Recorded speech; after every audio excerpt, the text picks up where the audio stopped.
Vamos então à nossa aula 7 do quarto módulo, aliás, a última aula.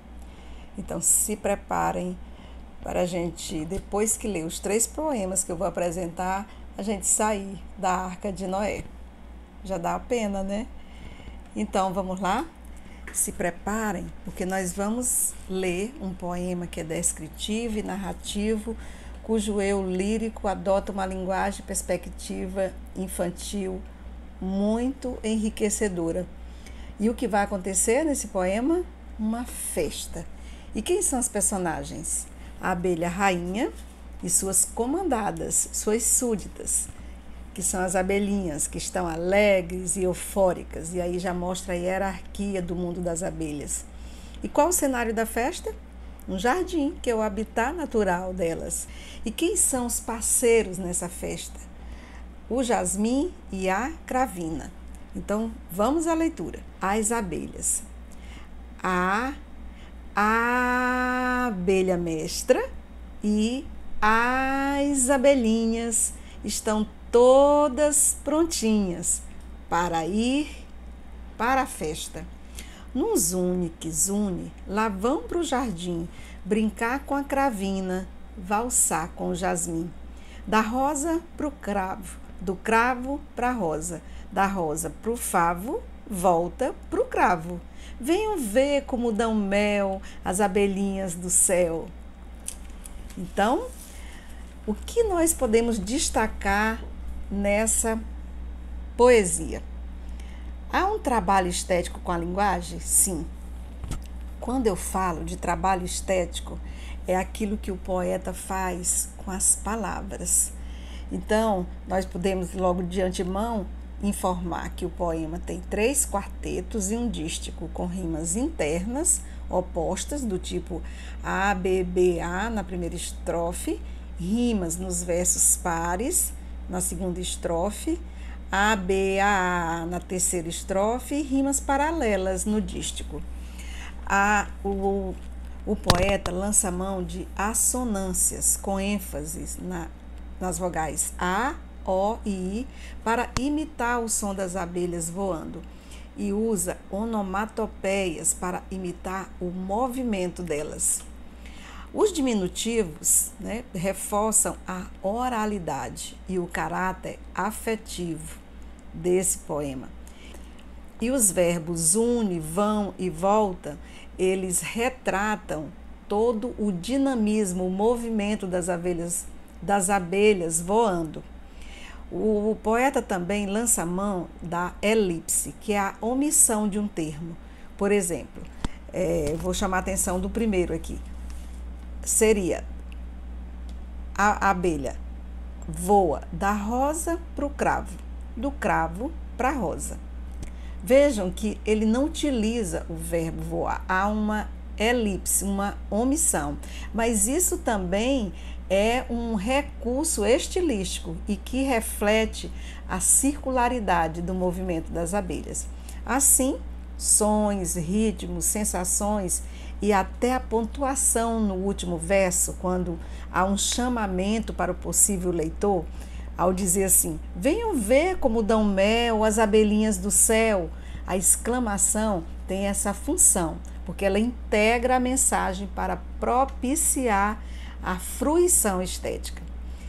E assim, nós passamos a pensar em outras abordagens do poema, depois de vermos como a linguagem é trabalhada pelo eu lírico. O que mais nós podemos destacar? Por isso que eu escolhi esse poema, porque aqui nós temos a própria matéria poética como conteúdo para estimular a criança a jogar o jogo poético. E isso é muito importante para a criança que está na fase de aprendizagem da linguagem, que está no processo de alfabetização, porque favorece a brincadeira com a linguagem e evoca imagens divertidas do cotidiano das abelhas, mostrando como a simplicidade do viver promove prazer e encantamento. E, em termos ainda de conteúdo, nós podemos afirmar que o poema enfatiza a vaidade feminina. Vejam que as abelhas estão prontinhas para ir para a festa. Mas não é somente isso. Trata ainda da feminilidade, da jovialidade e da fertilidade, da beleza, uma vez que as personagens são abelhas e flores, todas femininas. Pois bem, vamos passar ao segundo poema, que é o gato. Com um lindo salto, lesto e seguro, o gato passa do chão ao muro. Logo mudando de opinião, passa de novo do muro ao chão e pega, corre bem de mansinho atrás de um passarinho. Súbito, para, como assombrado. Depois dispara, pula de lado e quando tudo se lhe fatiga, toma seu banho, passando a língua pela barriga. Bacana demais, não é? Pois bem, vamos lembrar daquelas orientações que eu dei lá na aula 1? Vamos pensar assim, quais são as palavras que chamam a minha atenção? E eu vou dizer as minhas. Bom, primeiro o poema é descritivo, para tantas escolhas lexicais são primorosas para dizer, falar da essência do ser felino. E a primeira palavra que me chamou a atenção foi o adjetivo lesto, que significa leveza, agilidade, prontidão e instala a intencionalidade do eu poético, que é retratar fielmente a natureza do gato, o jeito de ser dos gatos. E ainda me chamou a atenção os verbos passa, pega, corre, dispara, que retratam o movimento do gato nas suas vivências. Então, e quanto à pontuação, é muito importante comprovar aqui nesse poema como ela é utilizada a fim de captarmos o comportamento do gato. Vejam só como foi escrito. Súbito, para. Que tem uma vírgula. Se você não fizer essa pontuação ao ler com essa expressividade, você deixa de retratar como o gato se comporta, como o gato age. E ainda, outra palavra que me chamou a atenção foi fatiga, que significa sentir cansaço, exaustão. Ou seja, quando o gato fica cansado, ele faz o quê? Toma banho. E como é que ele toma banho? Passando a língua pela barriga. Quem nunca viu um gato fazer isso? Então, nós temos aí esse poema curtinho, não é muito longo, numa linguagem adequada, que descreve o jeito de ser do gato. Para isso, lança mão de rimas internas e externas, como chão, opinião, né? Então, eu adoro esse poema, porque, de fato, quem tem gato sabe que é assim que ele se comporta. E qual a temática que nós podemos ainda discutir sobre essa representação do ser felino? O poema retrata a elegância e a destreza destes animais e apresenta também a docilidade da personalidade desse animal que é tão presente em nossas vidas. As cenas de salto, de caça e de descanso descritas pela escolha das palavras do poeta, todas elas, não tenham dúvidas, elas incentivam, a leitura desse poema incentiva a criança a desenvolver, como eu já disse, o olhar de descoberta, para olhar, observar o seu entorno e para analisar o comportamento não só dos gatos, mas dos animais com os quais a criança convive. E agora, vamos ao último poema. Ai, dá uma pena de já ter que sair dessa arca. Vamos lá, O Elefantinho. Esse eu sei de cor, porque ele já recitei várias vezes junto com meus filhos e com crianças nas escolas. Então, vamos lá. Onde vais, elefantinho, correndo pelo caminho, assim tão desconsolado?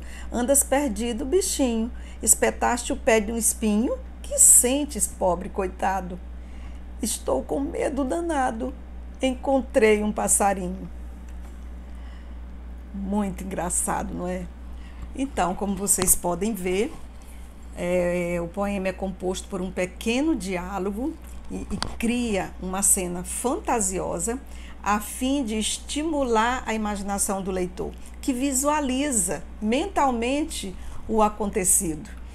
Um elefantinho, e o diminutivo indica que é um filhote, triste, desconsolado, está caminhando sem rumo. De repente, quem ele encontra? O poeta, que se interessa em saber a razão de tanta melancolia. E a resposta é inusitada, surpreendente e lógica, uma vez que um grande animal do porte do elefante não poderia ter medo de um passarinho. E assim, ao inverter o paradigma do real, da ordem natural das coisas, a criança tem empatia pelo poema. Mas também não é só isso.